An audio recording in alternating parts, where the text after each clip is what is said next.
Bienvenidas, mentes curiosas. ¿Conocéis la historia de Blas de Lezo, el marino español que humilló a los británicos en Cartagena de Indias?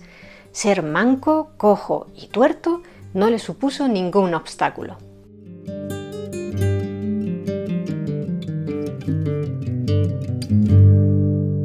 Si alguien os pide que le digáis rápidamente el nombre del mejor almirante del siglo XVIII, es muy posible que respondáis Nelson. Y desde luego el famoso militar inglés hizo méritos de sobra para merecer el prestigio del que goza, pero hoy os queremos contar la historia de un marino español que es mucho menos conocido no solo a nivel mundial, sino también en España. Y tal vez, después de oírla, la próxima vez que os pregunten por el mejor almirante, respondáis de manera diferente. Blas de Lezo y Olavarrieta nació el 3 de febrero de 1689 en Pasajes de San Pedro, en la actual provincia de Guipúzcoa. Su familia pertenecía a la pequeña nobleza guipuzcoana y entre sus antepasados había algunos marinos destacados. Como era el tercero de 8 hermanos y difícilmente iba a heredar propiedades, optó por la carrera militar. De modo que en 1702, con 13 años, empezó a servir como guardiamarina en la Armada francesa, ya que por aquel entonces, tras la llegada al trono español del Borbón Felipe V, que era nieto del monarca galo Luis XIV, las armadas española y francesa habían sido unidas. 2 años después, en el marco de la Guerra de Sucesión, participó en su primera batalla naval, la de Vélez Málaga, contra una escuadra anglo-holandesa. Pero tuvo mala suerte. En los primeros compases del combate, una bala de cañón le destrozó la pierna izquierda por debajo de la rodilla y se la tuvieron que amputar. Por supuesto, sin anestesia. Por el valor demostrado en la batalla, Luis XIV, el rey francés, lo ascendió al rango de alférez de bajel de alto bordo. Durante los siguientes años siguió participando en diversas operaciones navales y destacó especialmente durante el asedio borbónico a Barcelona de 1706. Al año siguiente se encontraba en la fortaleza de Santa Catalina, en el puerto francés de Tolón, cuando navíos de la Armada de Saboya atacaron la base naval.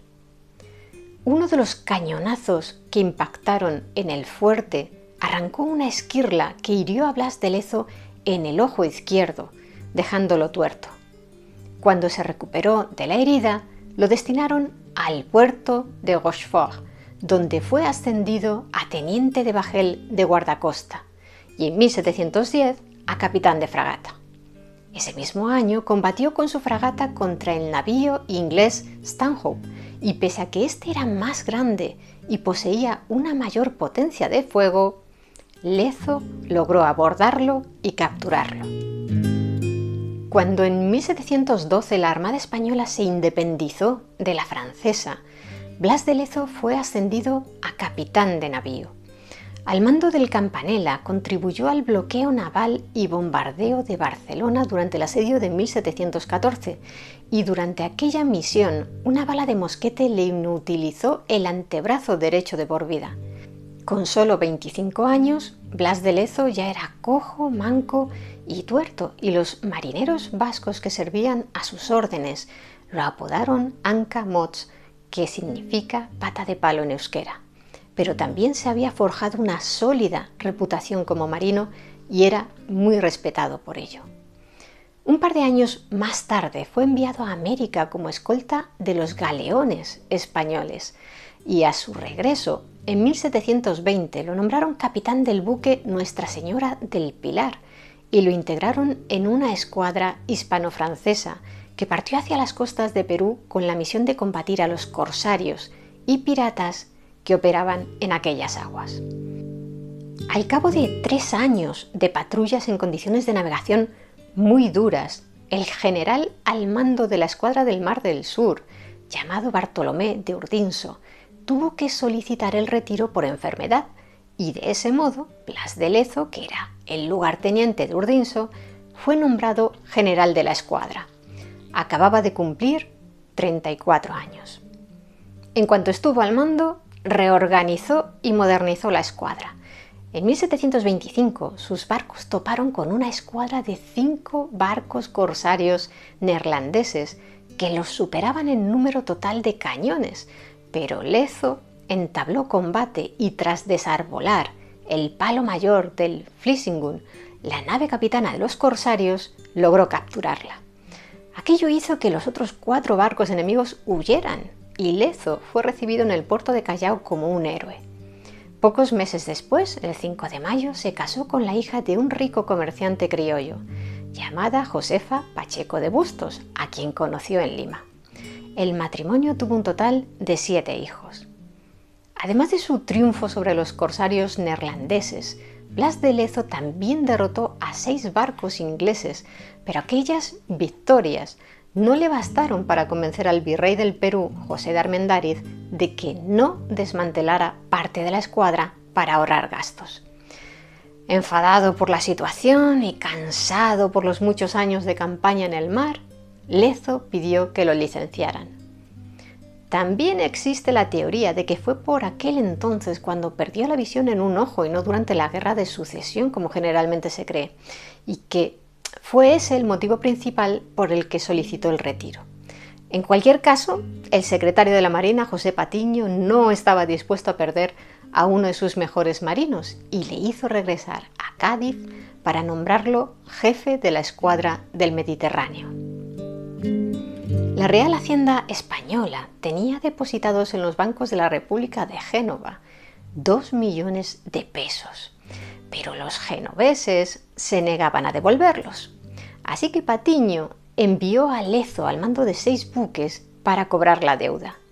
Una vez en Génova, el marino vasco recibió a bordo de su barco a una delegación del Senado de la República. Y como vio que intentaban darle largas con el tema del pago, cogió el reloj de arena que se usaba para marcar las guardias en el navío y le dio la vuelta ante ellos. Si cuando cayese el último grano de arena no le habían entregado todo el dinero que se debía, bombardearía la ciudad. Antes de cumplirse el plazo, Blas de Lezo levó anclas y regresó a España con 2 millones de pesos en sus bodegas. En junio de 1732 se unió a la expedición española para conquistar Orán, en la actual Argelia, una ciudad que había estado en manos españolas durante los siglos XVI y XVII y que Felipe V quería recuperar. La ciudad cayó sin mucha resistencia, pero unas semanas después de que la escuadra regresara a España, el bey de Argel lanzó un contraataque y sitió la ciudad con el apoyo naval de 9 galeras. Blas de Lezo fue enviado rápidamente en ayuda de Orán, al mando de 2 navíos de línea y otros 5 barcos con menor potencia de fuego, además de 2 docenas de barcos de transporte de tropas. Cuando vieron llegar a la flota española, las galeras se retiraron, pero Blas de Lezo persiguió a la nave capitana enemiga hasta la ensenada de Mostagán, donde los cañones de 2 fuertes la protegían. Lejos de frenarse ante el fuego de artillería, el marino español penetró en la ensenada, capturó la nave enemiga, la incendió y luego arrasó los fuertes. Durante un par de meses, el Pasaitarra se quedó en la zona patrullando, pero una epidemia de fiebre en su barco, que también le afectó a él, obligó a Lezo a regresar a Cádiz, donde permaneció convaleciente durante una temporada. Por aquel entonces, Blas de Lezo era tan prestigioso como pobre, ya que aún no le habían pagado los sueldos de su época en Perú, pero seguía aceptando todos los cargos y misiones que le encomendaban. Así como comandante general de los galeones y responsable de la seguridad del comercio transatlántico, llegó a Cartagena de Indias, en la actual Colombia, en 1737. Su esposa e hijos se quedaron en España. En 1739 estalló entre España y el Reino de Gran Bretaña la Guerra del Asiento, también conocida por influencia de los británicos como la Guerra de la Oreja de Jenkins. Ese nombre tan pintoresco se debe al casus belli que empleó como pretexto el gobierno de Londres para iniciar la guerra. Y es que en 1738 un marino británico llamado Robert Jenkins, compareció ante un comité de la Cámara de los Comunes para contar que 7 años antes, en 1731, mientras se dedicaba al contrabando frente a las costas de Florida, un guardacostas español capitaneado por Juan León Fandiño abordó su barco. Según Jenkins, Fandiño le había cortado una oreja como castigo por su actividad ilegal y le había dicho: «Ve y dile a tu rey que lo mismo le haré si a lo mismo se atreve». Según algunas versiones, para demostrar la veracidad de su historia, Jenkins llevaba su oreja cortada en un frasco. Según otras, Jenkins ni siquiera compareció jamás ante la Cámara de los Comunes. Inventada o no, aquella historia fue magnificada por la prensa británica y la oposición política para presionar al gobierno, que finalmente exigió una indemnización a España por insultar a su monarca. Los británicos reclamaron a los españoles 95.000 libras, unos 18 millones de euros actuales. Los españoles respondieron que tararí, y el primer ministro Robert Walpole declaró la guerra. En realidad, lo de aquella oreja solo fue una excusa empleada como detonante del conflicto. El motivo real eran las ambiciones territoriales y comerciales de Gran Bretaña, y muy especialmente los intereses de la Compañía del Mar del Sur. Aquella empresa británica poseía el monopolio del comercio de esclavos y tenía un contrato denominado asiento, por el cual España le autorizaba a vender en América casi 5.000 esclavos al año, junto con las mercancías necesarias para su sustento. Como el contrato caducaba en 1744 y el rey de España había anunciado que no lo renovaría, la Compañía del Mar del Sur presionó al gobierno británico para provocar la guerra, con la esperanza de no perder su lucrativo mercado si los españoles eran borrados del Caribe. De ahí que en España se conozca como la Guerra del Asiento y en Inglaterra como la Guerra de la Oreja de Jenkins. Ya sabéis, marketing histórico. Cada cual cuenta la historia como le hace quedar mejor. Otro factor importante para el estallido de aquella guerra fue que el peso de España como potencia internacional llevaba décadas en declive y los británicos confiaban en ser capaces de acabar con su comercio atlántico y arrebatarle el dominio del Caribe. Pero para ello necesitaban hacerse con plazas fuertes en tierra, y una de las que tenían mayor importancia geoestratégica era Cartagena de Indias. El vicealmirante Edward Vernon llegó a Jamaica en octubre de 1739 con 9 barcos y la misión de atacar las posesiones españolas de la región. Al mes siguiente, con 6 de sus barcos, tomó Portobelo en el Istmo de Panamá, que solo estaba defendida por 700 hombres, y comenzó a preparar el ataque a su principal objetivo, Cartagena de Indias. En Inglaterra, entusiasmados por aquella victoria, decidieron enviarle refuerzos para que siguiera sus conquistas y compusieron la famosa canción patriótica Rule Britannia. Seguro que os suena. Rule Britannia, Britannia rule the waves. Britons never, never, never shall be slaves. Mientras Vernon esperaba a que le llegaran los refuerzos prometidos, empezó a tantear las defensas de Cartagena, realizando reconocimientos y bombardeando las posiciones defensivas. Finalmente, cuando llegaron los refuerzos de Inglaterra, Vernon se encontró al mando de una flota impresionante, formada por 8 grandes navíos de 3 puentes, 28 navíos de línea, 12 fragatas, 130 barcos de transporte. En total, más de 170 barcos tripulados por 15.000 hombres, más 9.000 soldados de infantería, 4.000 milicianos norteamericanos, comandados por Lawrence Washington, medio hermano del primer presidente de Estados Unidos, y 2.000 esclavos macheteros procedentes de las plantaciones de caña de azúcar jamaicanas.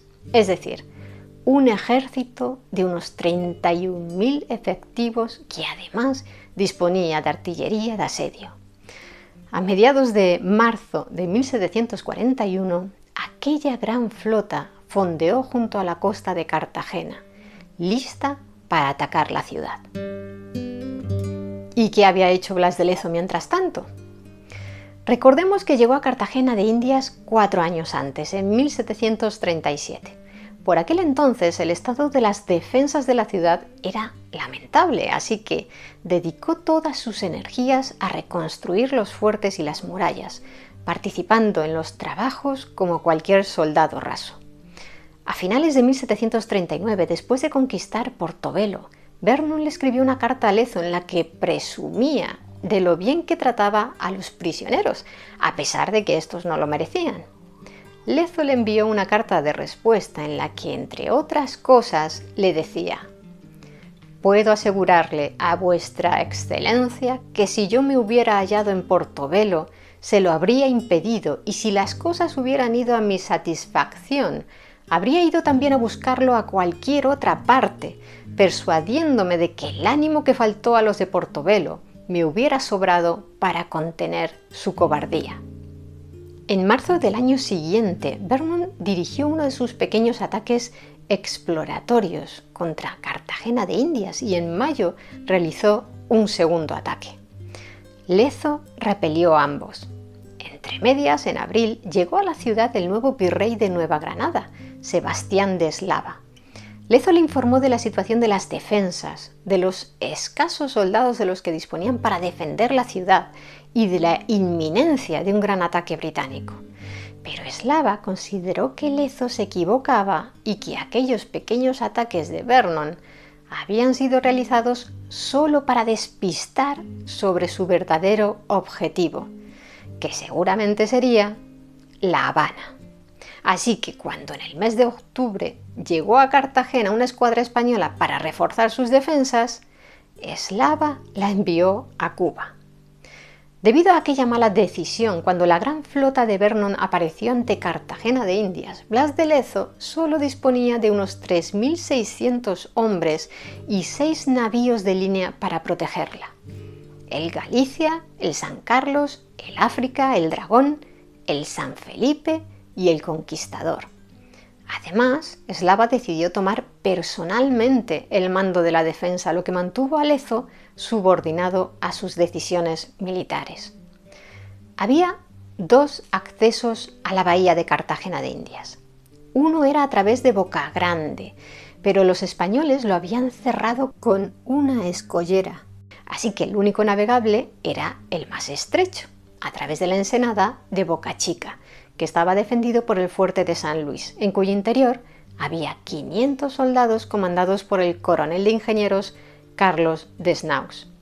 Como el fuerte resultaba inexpugnable desde el mar, los británicos desembarcaron para instalar baterías de artillería y atacarlo desde tierra. Durante más de 2 semanas, los defensores resistieron el bombardeo, conscientes de que eran el único reducto que impedía a la flota británica penetrar en la bahía para acceder a la ciudad. El tiempo, como bien sabían Blas de Lezo y el virrey Eslava, jugaba a su favor, ya que la gran mayoría de los británicos habían llegado a la batalla casi directos desde Inglaterra y aún no habían podido adaptarse al clima tropical, lo que podría ocasionarles muchas bajas por enfermedad.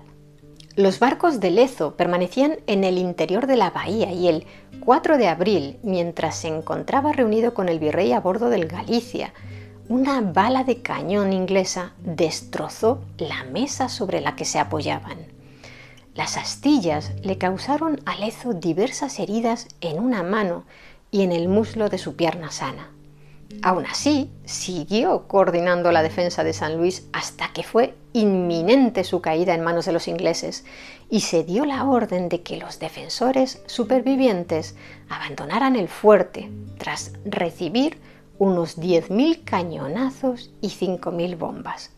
Con San Luis en sus manos, el vicealmirante Vernon, aunque había perdido 1.500 hombres y más de una docena de barcos, estaba tan convencido de que iba a conquistar la ciudad que envió la fragata Spence a Inglaterra para anunciar la noticia de su triunfo. Oh, Britannia, Britannia, rule the waves. Lezo hizo hundir parte de su flota para impedir el paso de los barcos británicos, pero la maniobra no fue bien ejecutada y el acceso no quedó bloqueado. Además, el Galicia, el buque insignia, fue apresado por el enemigo. Una semana después, los ingleses empezaron a desembarcar sus tropas a menos de 5 kilómetros de Cartagena de Indias, preparándose para el ataque final a la ciudad. Solo se interponía en su victoria el castillo de San Felipe de Barajas, ubicado en el Cerro de San Lázaro. En la madrugada del 20 de abril, una gran columna de soldados británicos intentó un asalto con escalas al castillo, pero cuando llegaron a la base del cerro, descubrieron que sus escalas, aunque muy largas, no lo eran lo suficiente para asaltar las murallas de San Felipe, puesto que al fabricarlas no habían tenido en cuenta que Lezo había hecho construir un profundo foso alrededor de todo el perímetro del cerro. De ese modo, el asalto quedó frustrado. Algunas versiones de la historia cuentan que Blas de Lezo, cuando vio que los británicos estaban apiñados al pie del cerro, con sus escalas inútiles y diezmados por los disparos de los defensores, ordenó una heroica salida del fuerte a punta de bayoneta e hizo huir a los británicos hasta el mar. Pero, según la Real Academia de la Historia, aunque Lezo sí propuso hacer la salida, el virrey eslava se la denegó por temor a una emboscada. Y aunque ellos no lo sabían, tampoco habría sido necesaria. Como llevaban más de un mes allí, miles de los atacantes habían muerto debido a las enfermedades tropicales y centenares de enfermos desbordaban sus hospitales de campaña. Además, estaba comenzando la época de lluvias y la insalubridad solo podría ir a peor. De modo que Vernon tuvo que renunciar a la conquista de Cartagena de Indias y, tras ordenar a sus zapadores que no dejaran piedra sobre piedra del castillo de San Luis de Boca Chica, retiró su flota. Contra todo pronóstico, frente a unas fuerzas 10 veces superiores en número, Cartagena de Indias había resistido.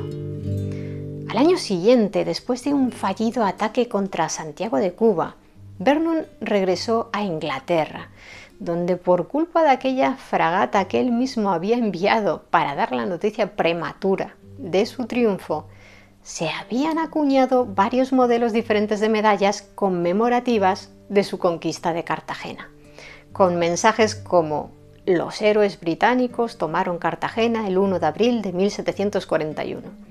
En una de ellas se ve a un Blas de Lezo con ambas piernas sanas, arrodillado ante Vernon junto a la frase: el orgullo español humillado por el almirante Vernon. Popularmente se cree que fue el gobierno británico quien ordenó fabricar esas medallas y que luego se ordenó que fueran retiradas y destruidas, pero investigaciones recientes señalan que fueron acuñadas por artesanos particulares y que tampoco hubo ninguna orden oficial de sacarlas de circulación. Vernon culpó de su fracaso al general Thomas Wentworth, que estaba al mando de las tropas terrestres.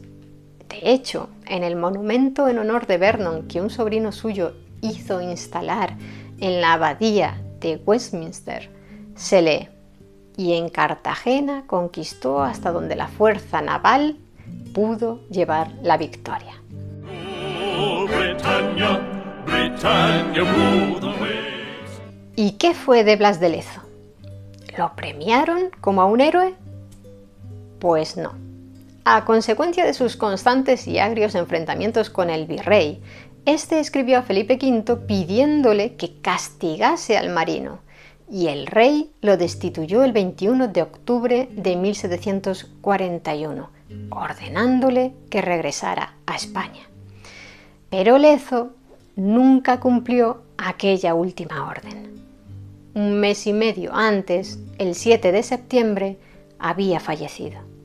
Según la versión más difundida, pereció a consecuencia de las heridas recibidas en la defensa de Cartagena de Indias, pero testimonios de la época descartan que muriera por una infección y habían transcurrido 5 meses desde que resultara herido, así que no es muy probable una septicemia. Una teoría más reciente apunta como causa de la muerte al tabardillo, es decir, el tifus exantemático epidémico que es transmitido por los piojos. Cuando murió, Blas de Lezo tenía 52 años y abandonó este mundo sintiéndose despreciado por sus superiores. Sus restos descansan en Cartagena de Indias.